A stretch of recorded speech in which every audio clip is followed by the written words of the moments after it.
नमस्कार, मेरा नाम ओम प्रकाश यादव है और आप देख रहे हैं वॉइस ऑफ रिपब्लिक। आज हम लोग बेगूसराय लोकसभा जो 13 तारीख को जहां मतदान होना है उसकी समीक्षा करेंगे। इस लोकसभा क्षेत्र के समीक्षा के पूर्व बेगूसराय के बारे में कुछ जानना बड़ा रोचक होगा।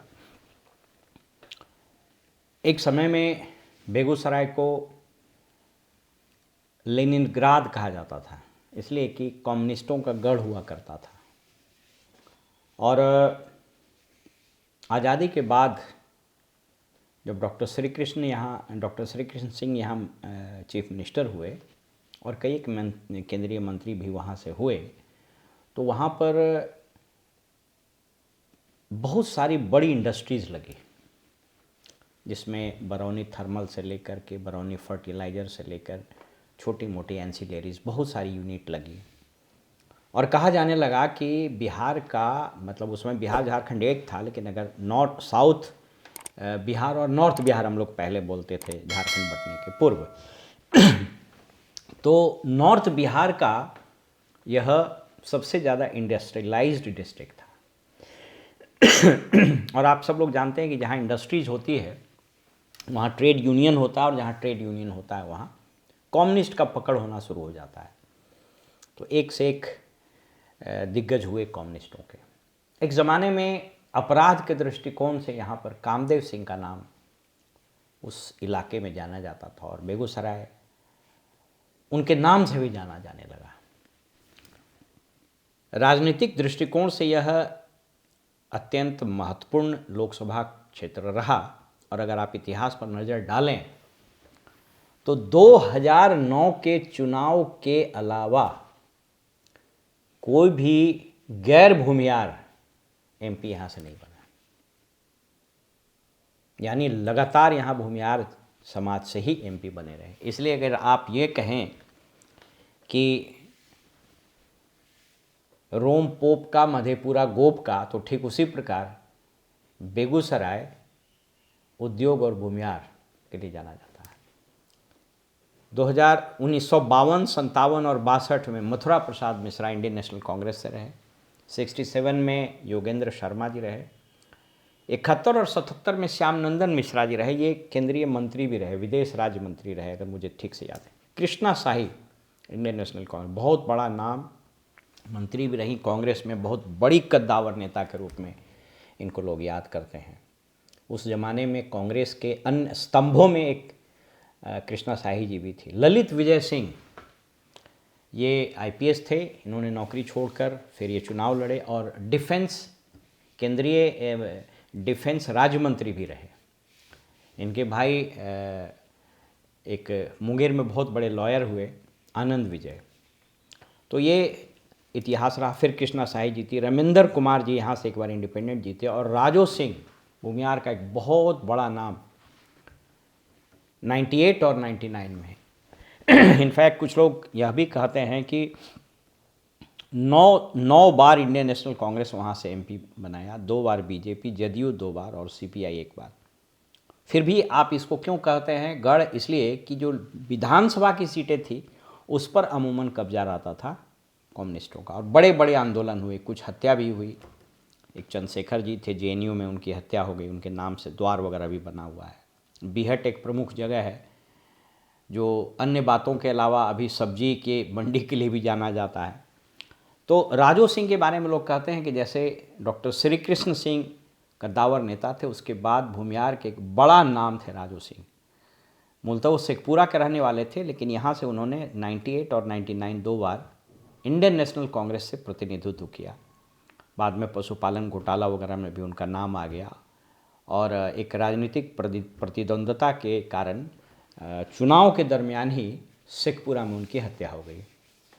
उनके पुत्र भी बिहार में मिनिस्टर रहे, उनकी भी हृदय गति रुक जाने से मृत्यु हो गई, और उनके 3rd जनरेशन में जो उनका पोता है वो अभी राजनीति में सक्रिय हैं। 2004 में ललन सिंह यहाँ से जीत गए। एक अपवाद सिर्फ रहा 2009 में, मुनाजिर हसन का। मुंगेर से वो एमएलए रहे, नीतीश जी के पहले मंत्रिमंडल काल में उन्होंने भवन निर्माण विभाग का उत्तरदायित्व तो संभाला था। आजकल बहुत बीमार हैं, मेरी जानकारी के अनुसार कैंसर से पीड़ित है, तो अब वो हाइबरनेशन में है। उसके बाद 14 में भोला सिंह बने, उसके बाद उनका टिकट काट दिया गया, फिर बेगूसराय वहाँ गए, नवादा गए। नवादा में उस वक्त गिरिराज सिंह थे, तो गिरिराज सिंह को यहाँ लाया गया। भोला सिंह जी बहुत राजनीति छोड़ चुके हैं, तो गिरिराज सिंह 2019 में यहाँ रहे। ये इस स्थिति है, तो आप समझ सकते हैं इसका क्या महत्व है। इस बार जो चुनाव हो रहा है वो बड़ा दिलचस्प है, लेकिन पहले उस पर बात करें, थोड़े से आंकड़ों पर बात करें। अब शायद आपको लग रहा हो कि पहले ये देख लीजिए कि इसका एक और इंटरेस्टिंग चीज़ है कि यह एकमात्र जिला 7 विधानसभा क्षेत्र है और 7 बेगूसराय में ही पड़ता है, तो डिलिमिटेशन के पॉइंट ऑफ व्यू से ये ठीक रहा। आदर्श स्थिति ये होती है कि अगर 6 लोग विधानसभा क्षेत्र हो जाए और उसी ज़िले में पड़ सकता है, तो आयोग को ये चाहिए कि उसको करना चाहिए। उसमें एडमिनिस्ट्रेटिव कन्वीनियंस भी होता है, क्योंकि मैंने बताया कि हम प्रशासनिक सेवा से रहे, तो हम रिटर्निंग ऑफिसर से लेकर डिस्ट्रिक्ट इलेक्शन ऑफिसर से लेकर ऑब्जर्वर तक भी रहे। तो ये चिरिया बरियारपुर से राजवंश महतो जी, बछवाड़ा से सुरेंद्र मेहता जी, तेगड़ा से राम रतन सिंह, मटिहानी से राजकुमार सिंह, एलजेपी में थे, बाद में उधर चले गए जदयू में। साहेबपुर कमाल से सतानंद संबुधा जी और बेगूसराय से कुंदन कुमार हैं। Bakhri Suryakant Paswan, reserve constituency. जहाँ तक प्रश्न है कास्ट का, तो उस राइडर के साथ मैं फिर बता रहा हूँ कि ये कुछ आंकड़े हैं जो चाणक्य वेबसाइट बताते हैं। इसमें प्लस माइनस 1-2 हो सकता है, इसलिए कि कॉन्स्टिट्यूंसी वाइज जाति के वोटर्स कोई बता पाए ये बड़ा मुश्किल है। बट फिर भी एक परसेप्शन जो बना हुआ है कि भूमियार की आबादी बहुत हो गई इसलिए वहाँ जीत जाते, वैसी बात नहीं है। मुस्लिम की बहुत ज़बरदस्त आबादी है, लगभग 13%। इसके बाद भूमियार की आबादी लगभग 9% है। वहाँ पर कुर्मी और कुशवाहा का भी अच्छा है। एक तो राम बदन राय अभी खड़ा भी है चुनाव में, पहले आरजेडी में थे, फिर जदयू में गए। उन्होंने भी पलटी मारने में कोई कोर कसर नहीं छोड़ी, अन्यथा उनका बहुत ज़बरदस्त प्रभाव था इस इलाके में। एक बार आरजेडी से चुनाव भी लड़े। पासवान भी लगभग 7.5% के आसपास आबादी है, 6.5% यादवों की आबादी है, 6.5 से 7% के आसपास। कुछ लोग यहाँ पर यादवों की आबादी 10-11% भी बताते हैं। तो बहरहाल जो भी हो, लेकिन एक चीज़ समझिए कि भूमियार समाज वोटर की संख्या के अतिरिक्त एक बहुत बड़ा सोशल इन्फ्लुएंसर के कास्ट के रूप में हाल के दिनों में या हाल के वर्षों में उभरा है। वो वोट अगर एक भी डाल रहा है तो 4-5 वोट को प्रभावित कर दे। They are very vocal in their articulation, अपनी चीज़ों को बड़ी मजबूती से और बहुत ही आर्टिकुलेट तरीके से रखते हैं, इसलिए ये लोग इन्फ्लुएंस कर देते हैं चीज़ों को। दिलचस्प बात एक और दिखा दें कि इनके विरुद्ध जो अवधेश कुमार राय लड़ रहे हैं, आश्चर्यजनक रूप से आज के ज़माने में भी कोई व्यक्ति इतना गरीब और इतना हम्बल बैकग्राउंड से लोकसभा का चुनाव लड़ रहा हो, यह अपने आप में एक आश्चर्य का विषय है। इन्होंने इंटरमीडिएट पास किए समस्तीपुर कॉलेज से, जो एल एन मिश्रा यूनिवर्सिटी में आता है, और इनके एफिडेविट को देखिएगा तो आप ये पाइएगा कि पैन कार्ड के अगेंस्ट आज तक इनका कोई रिटर्न ही नहीं फाइल हुआ है, इसलिए कि प्रॉपर्टी ही नहीं है। इनके प्रॉपर्टी डिटेल्स को अगर आप देखिएगा तो कुछ नहीं, साफ 0 बटा सन्नाटा है। कम्युनिस्टों के बारे में आपको हमेशा लगेगा कि बड़े लड़ाकू होते हैं, इसलिए कुछ मुकदमे इनके खिलाफ जरूर हैं। आर्म्स एक्ट के भी मुकदमे इनके विरुद्ध हैं, रेलवे अधिनियम का है, कुछ आचार संहिता तोड़ने के मामले भी हैं, बेगूसराय थाना में है, बलिया थाना में है, बछवाड़ा में भी है। तो इस तरह से मुकदमे बहुत हैं। स्वाभाविक रूप से राजनीतिक व्यक्ति जो होते हैं, लेकिन किसी मामले में भी कन्विक्शन इनका नहीं हुआ। स्वाभाविक रूप से अगर कन्विक्शन हो गया होता तो चुनाव नहीं लड़ पाते। नकदी वगैरह की स्थिति भी बहुत खराब है। मतलब आप ये समझ लीजिए कि कम्युनिस्ट आज भी इस देश में वैसी स्थिति है कि जो चंदे से और कैडर के दम पर चुनाव लड़ता है। हालांकि समय के साथ साथ सामाजिक, राजनीतिक और आर्थिक परिदृश्य बदला, इसलिए कम्युनिस्ट धीरे धीरे प्रासंगिकता खोने के कगार पर आ गए, लेकिन आज भी इनका जो वोट बैंक और इनका जो काडर है वो इंटैक्ट है। इसलिए इस फटे हाल ही में ये चुनाव लड़ रहे हैं लोकसभा का, मुझको लगता है कि मैंने इसकी समीक्षा नहीं की, लेकिन संभवतः बिहार में जितने भी कैंडिडेट चुनाव लड़ रहे हैं, खास करके राजनीतिक दलों से, बड़े राजनीतिक दलों से, उनमें सबसे खराब माली हालत इन्हीं की है, सबसे आर्थिक रूप से कमज़ोर व्यक्ति ये भी है। इनके विषय में भी अच्छा परसेप्शन है, अपराइट ईमानदार व्यक्ति रहे हैं, जुझारू व्यक्ति रहे हैं, ज़मीन से जुड़े हुए स्वाभाविक रूप से व्यक्ति रहे हैं। ये खड़े हैं और इनके विरुद्ध, ये कम्युनिस्ट पार्टी से खड़े हैं और इनके विरुद्ध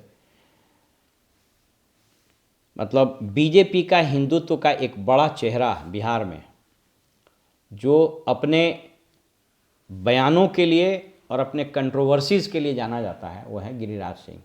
केंद्रीय ग्रामीण विकास और पंचायती राज मंत्रालय में मंत्री हैं। मूलतः ये बढ़ैया के रहने वाले हैं, जो लखीसराय ज़िले में पड़ता है। इनकी प्रॉपर्टी स्वाभाविक रूप से इतने दिन से मंत्री और एमपी रहे, बिहार में भी कोऑपरेटिव मिनिस्टर रहे, तो अच्छा खासा प्रॉपर्टी है इनका, बहुत ज़बरदस्त प्रॉपर्टी है। इनके विरुद्ध भी पटना में भी केसेस हैं, समस्तीपुर में केस हैं, बेगूसराय में भी केसेस हैं, कुछ में संज्ञान भी लिया जा चुका है। और इनके विरुद्ध एक मुकदमा है, prevention of atrocity against SC/ST act के तहत भी मुकदमा कायम है। कदाचित कहीं पर उनके द्वारा कुछ वक्तव्य दिया गया होगा जिसके लिए ये जाने जाते हैं। जैसा मैंने बताया, प्रॉपर्टी के लिए इनके बैंक अकाउंट संसद भवन में, जहाँ 43 लाख रुपए जमे हैं। इसके अलावा कई एक कंपनियों में, कोटक महिंद्रा में भी इनका अकाउंट है, जहाँ 12-13 लाख रुपए जमा है। इनकी पत्नी शिक्षिका रही हैं, इसलिए उनका अपना अलग अकाउंट है, पटना से लेकर बनारस तक, बेगूसराय वगैरह सब में है। तो कुल मिला जुला करके संपत्ति के नाम पर अच्छी खासी रकम है इनके पास। कुछ लायबिलिटी वगैरह भी है, पुश्तैनी ज़मीन भी है। तो ये सब है जो एफिडेविट आप देख सकते हैं। प्रश्न ये नहीं है, प्रश्न ये है कि अब इस चुनाव में नैरेटिव्स क्या सेट होगा, इसको समझने की आवश्यकता है। गिरिराज सिंह जी अपने बयानों के लिए हमेशा सब सुर्खियों में रहता है। चाहे वो मुस्लिम समुदाय के लोगों के बारे में ये कहना कि आज़ादी के बाद बहुत बड़ी गलती हुई, इन लोग को पाकिस्तान भेज देना चाहिए। जो लोग बीजेपी के खिलाफ बात करते हैं उनको कहना कि आप पाकिस्तान चले जाइए। तो अपने इन कंट्रोवर्सीज़ के लिए ये बड़े सुर्खियों में रहे हैं। बीच में जब चुनाव बहुत नज़दीक आ रहा था तो एक मामला उठा और ये कयास लगाने जाने लगे और मीडिया वगैरह में भी आना शुरू हो गया कि गिरिराज सिंह जी को टिकट नहीं मिलेगा, और अगर मिलेगा भी तो संभवतः बेगूसराय से नहीं, फिर इस बार नवादा जाएंगे। बहरहाल उनको टिकट मिल गया। वहाँ पर एक और फैक्टर काम आता है, वो है सिन्हा साहब जो राज्यसभा के सदस्य हैं, RK सिन्हा, वो प्रोफेसर भी रहे हैं, अगर मुझको नाम उनका ठीक से याद हो तो राकेश कुमार सिन्हा। तो यूनिवर्सिटी में प्रोफेसर, बड़े पढ़े लिखे व्यक्ति, बड़े सुलझे हुए व्यक्ति हैं। जो उपलब्ध है जानकारी उसके अनुसार वो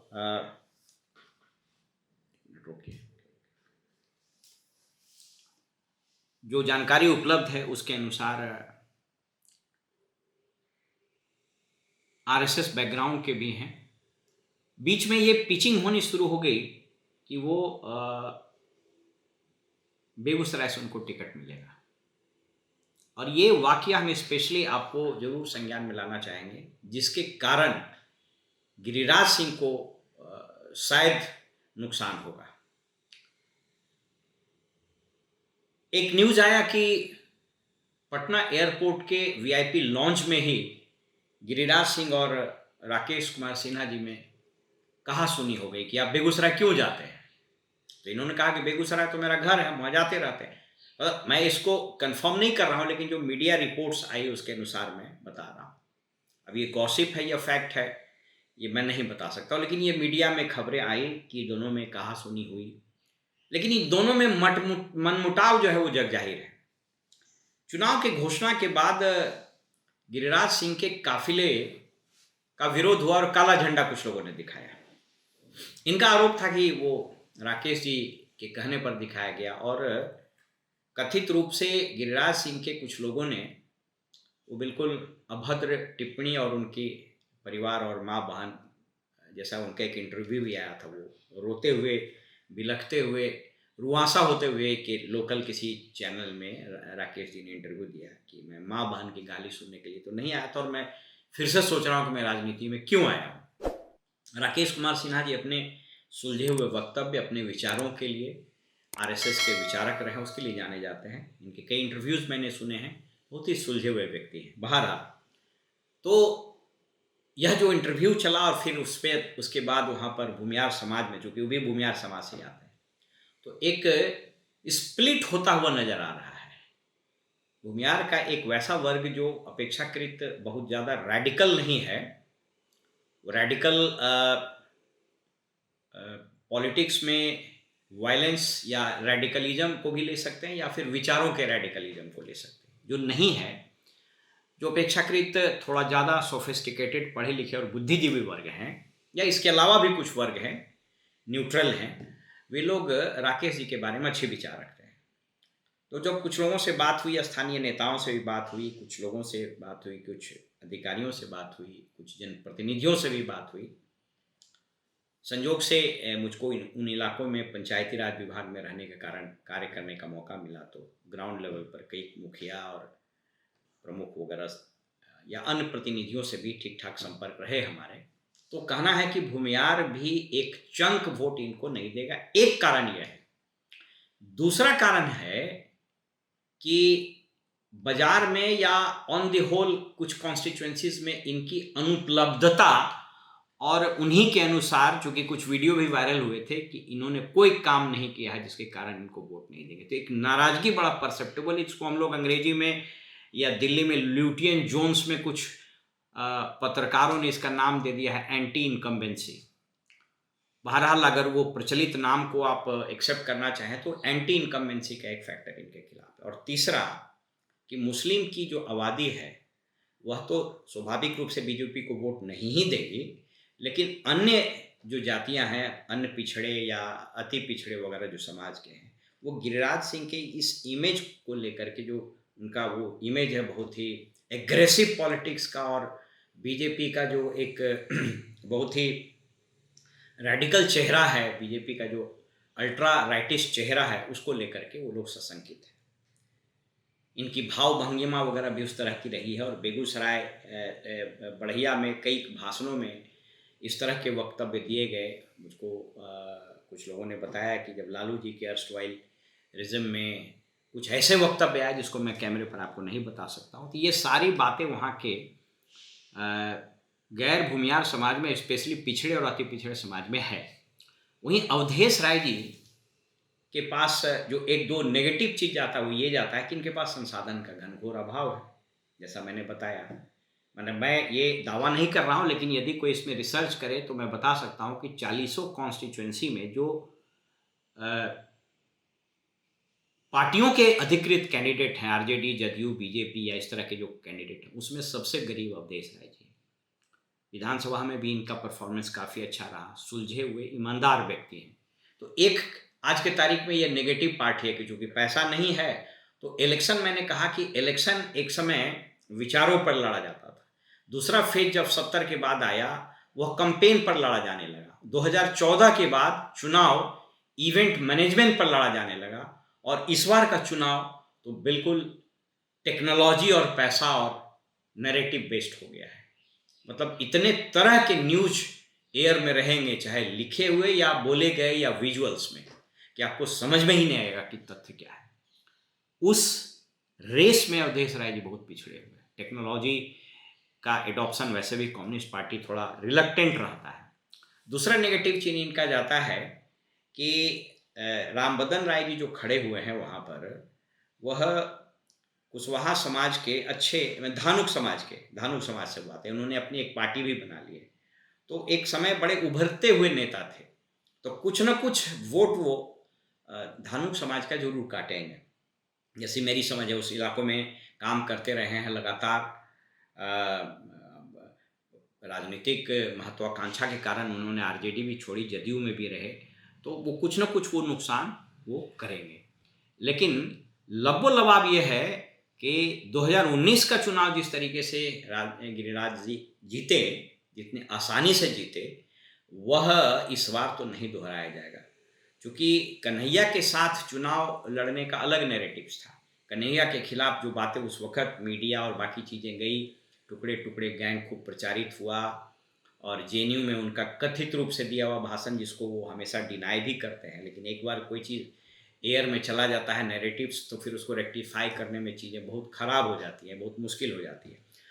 प्लस एक यंग लड़का था, तो जो भी रहा हो, उसके उस कारण से गिरिराज सिंह अच्छे मतों से जीते, लेकिन इस बार वो पुनरावृत्ति नहीं होने वाली।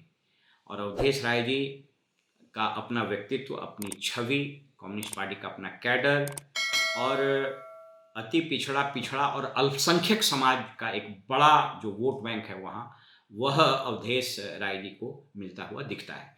तो इस बार जो आने वाले चुनाव में यदि गिरिराज सिंह को लोहे के चने चबाने पड़े, तो यह कहना अतिशयोक्ति नहीं होगी, और ये 13 तारीख को रुझानों से पता चलेगा कि ऊँट किस करवट बैठता है। अपने इस क्लोजिंग रिमार्क के साथ, इस राइडर के साथ, अगर मैं ये कहूँ कि इस बार कांटे की टक्कर है, और स्विंग अगर 1% भी किसी के विरुद्ध चला गया या किसी के फेवर में चला गया, तो पासा पलट भी सकता है। फिलहाल हमें इजाज़त दीजिए और आप देखते रहिए वॉइस ऑफ रिपब्लिक।